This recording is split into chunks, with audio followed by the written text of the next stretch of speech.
हम जितना ज़्यादा बाहर जाएं और दूसरों का भला करें, हमारा हृदय उतना ही शुद्ध होगा और परमात्मा उसमें बसेंगे। हमारा कर्तव्य है कि हम हर किसी को उसका उच्चतम आदर्श जीवन जीने के संघर्ष में प्रोत्साहन करें और साथ ही साथ उस आदर्श को सत्य के जितना निकट हो सके लाने का प्रयास करें।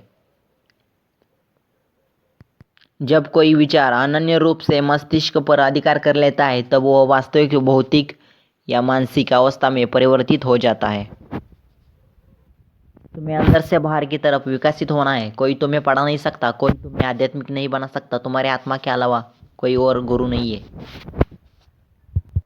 दिल और दिमाग के टकराव में दिल की सुनो। प्रेम विस्तार है, स्वार्थ संकुचन है, इसलिए प्रेम जीवन का सिद्धांत है। वह जो प्रेम करता है जीता है, वह जो स्वार्थी है वो मर रहा है। इसलिए प्रेम के लिए प्रेम करो, क्योंकि जीने का यही एकमात्र सिद्धांत है, वैसे ही जैसे कि तुम जीने के लिए सांस लेते हो। सच्ची सफलता और आनंद का सबसे बड़ा रहस्य यह है कि वह पुरुष या स्त्री जो बदले में कुछ नहीं मांगती या मांगता, पूर्ण रूप से निस्वार्थ व्यक्ति सबसे सफल है। उठो, जागो और तब तक रुको नहीं जब तक लक्ष्य ना प्राप्त हो जाए। उठो मेरे शेरों, इस भ्रम को मिटा दो कि तुम निर्बल हो।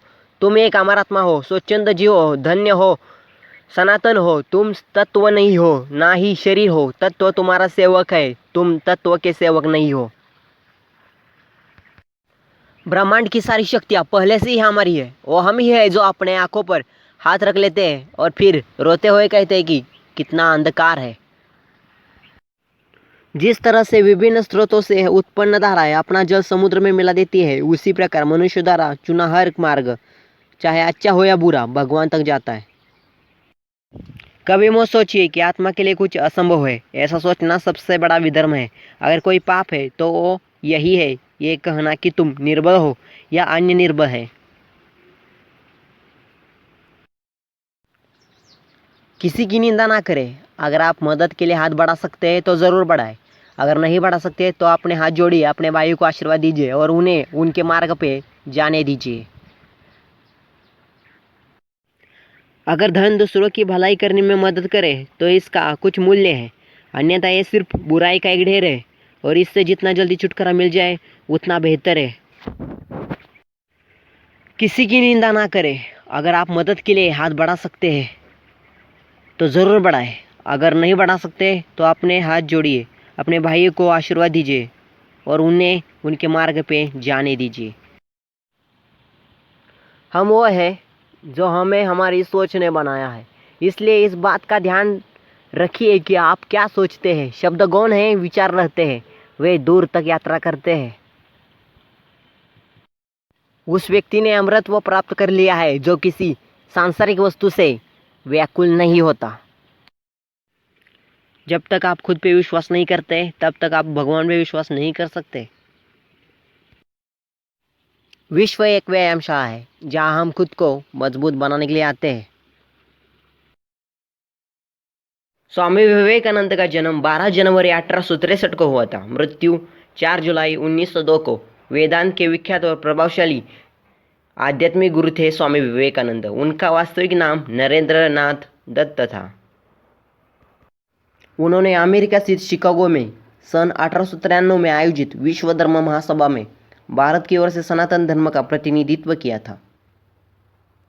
उन्होंने रामकृष्ण मिशन की स्थापना की थी, जो आज भी अपना काम कर रहा है। वे रामकृष्ण परमहंस के सुयोग्य शिष्य थे।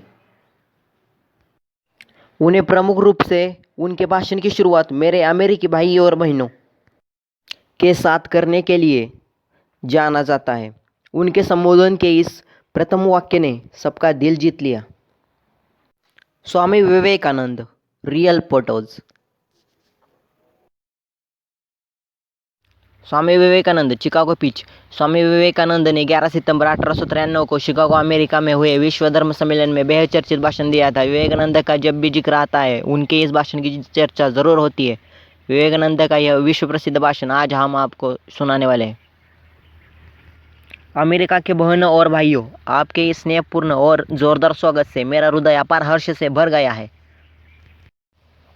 आपको दुनिया की सबसे प्राचीन संत परंपरा की तरफ से धन्यवाद देता हूँ। आपको सभी धर्मों की जननी की तरफ से धन्यवाद देता हूँ और सभी जाति संप्रदाय के लाखों करोड़ हिंदुओं की तरफ से आपका आभार व्यक्त करता हूँ।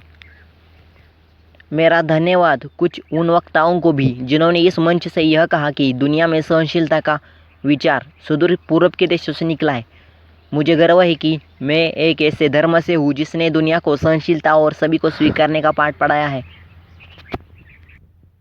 हम सिर्फ सार्वभौमिक सहनशीलता में ही विश्वास नहीं रखते, बल्कि हम विश्व के सभी धर्मों को सत्य के रूप में स्वीकार करते हैं। मुझे गर्व है कि मैं एक ऐसे देश से हूँ जिसने इस धरती के सभी देशों और धर्मों के परेशान और सताए गए लोगों को शरण दी है। मुझे यह बताते हुए गर्व हो रहा है कि हमने अपने हृदय में उन इजरायलियों की पवित्र स्मृतियाँ संजो कर रखी है, जिनके पवित्र धार्मिक स्थल को रोमन हमलावरों ने तोड़कर खंडर बना दिया था और तब उन्होंने दक्षिण भारत में शरण ली थी। मुझे इस बात का गर्व है कि मैं एक ऐसे धर्म से हूँ जिसने महान पारसी धर्मों के लोगों को शरण दी और अब भी उन्हें पाल पोस रहा है। भाइयों, मैं आपको वैदिक मंत्र की कुछ पंक्तियाँ सुनाना चाहूँगा, जिसे मैंने बचपन से याद किया और दोहराया, और जो करोड़ों लोगों द्वारा हर दिन दोहराया जाता है। जिस तरह अलग अलग स्रोतों से निकली विभिन्न नदियाँ अंत में समुद्र में जाकर मिलती है, उसी तरह मनुष्य अपने प्रवृत्ति के अनुरूप अलग अलग रास्ता चुनता है। वे देखने में भले ही सीधे या टेढ़े मेढ़े लगे, पर सभी रास्ते भगवान तक ही जाते हैं। वर्तमान सम्मेलन, जो कि आज तक की सबसे पवित्र सभाओं में से है, गीता में बताए गए इस सिद्धांत का प्रमाण है। जो भी मुझ तक आता है, चाहे वह कैसा भी हो, मैं उस तक पहुंचता हूं। लोग चाहे कोई भी रास्ता चुने, आखिर में मुझ तक ही पहुंचते हैं।